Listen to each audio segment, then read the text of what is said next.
মই কংগ্ৰেছত থাকোঁতে তেজেৰে ৰাঙলী হৈছিলোঁ। মই কংগ্ৰেছত থাকোঁতে তেজেৰে ৰাঙলী হৈছিলোঁ। মই অসম কংগ্ৰেছত গোপীনাথ বৰদলৈ ডাঙৰীয়াৰ দিনৰ পৰা এতিয়ালৈ প্ৰথমগৰাকী সভাপতি যিয়ে ৰাজপথত ৰাঙলী হৈছিলোঁ। মই অসম কংগ্ৰেছত গোপীনাথ বৰদলৈ ডাঙৰীয়াৰ পৰা এতিয়ালৈকে প্ৰথমগৰাকী সভাপতি যি ৰাজপথত ৰাঙলী হৈছিলোঁ। যিটো চোলাত তেজ লাগিছিল সেই চোলাটো ধুই থৈ ইস্ত্ৰি কৰি থৈছিলোঁ। ৰাঙলী হওঁতে মোৰ যিটো চোলাত তেজ লাগিছিলে আৰু সেইদিনাখন মই ধুই পেলাই ইস্ত্ৰি কৰি থৈ দিছিলোঁ। এতিয়া কংগ্ৰেছে মোক যে ট্ৰল কৰি আছে এটা চোলা, এইটো চোলাই। এতিয়া কংগ্ৰেছে যে ট্ৰল কৰি আছে মোক এটা চোলা, ফটোখন চাব, এইটো চোলাই। যিযোৰ পোছাক পিন্ধি বিজেপিৰ বিৰুদ্ধে যুঁজ দিছিলোঁ সেইযোৰ পোছাকেই আজি পিন্ধিছোঁ। যে এদিন কেতিয়াবা পিন্ধিম, আজি মই সেই তেজৰ মূল্যাংকন কংগ্ৰেছে কৰিলে নে নাই সেইটো মই মনত পেলাবৰ কাৰণে ইয়ালৈ আহিছোঁ।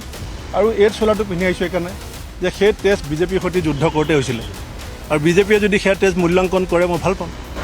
এইটো চোলাই তেজেৰে ৰাঙলী হৈছিল। এইটো চোলাই তেজেৰে ৰাঙলী হৈছিলে। ভূপেন বৰুৱাৰ বিস্ফোৰক মন্তব্য। মই কংগ্ৰেছত থাকোঁতে তেজেৰে ৰাঙলী হৈছিলোঁ। মই অসম কংগ্ৰেছত গোপীনাথ বৰদলৈ ডাঙৰীয়াৰ পৰা এতিয়ালৈকে প্ৰথমগৰাকী সভাপতি যি ৰাজপথত ৰাঙলী হৈছিলোঁ। ৰাঙলী হওঁতে মোৰ যিটো চোলাত তেজ লাগিছিলে সেইটো মই ধুই পেলাই থৈ দিছিলোঁ। এতিয়া কংগ্ৰেছে যে ট্ৰল কৰি আছে মোক এটা চোলা, ফটোখন চাব, এইটো চোলাই তেজেৰে ৰাঙলী হৈছিলে। আৰু সেইদিনাখন মই ধুই পেলাই ইস্ত্ৰি কৰি থৈ দিছিলোঁ যে এদিন কেতিয়াবা পিন্ধিম, আজি মই সেই তেজৰ মূল্যাংকন কংগ্ৰেছে কৰিলে নে নাই সেইটো মই মনত পেলাবৰ কাৰণে ইয়ালৈ আহিছোঁ। আৰু এই চোলাটো পিন্ধি আহিছোঁ সেইকাৰণে যে সেই তেজ বিজেপিৰ সৈতে যুদ্ধ কৰোঁতে হৈছিলে, আৰু বিজেপিয়ে যদি সেয়া তেজ মূল্যাংকন কৰে মই ভাল পাম।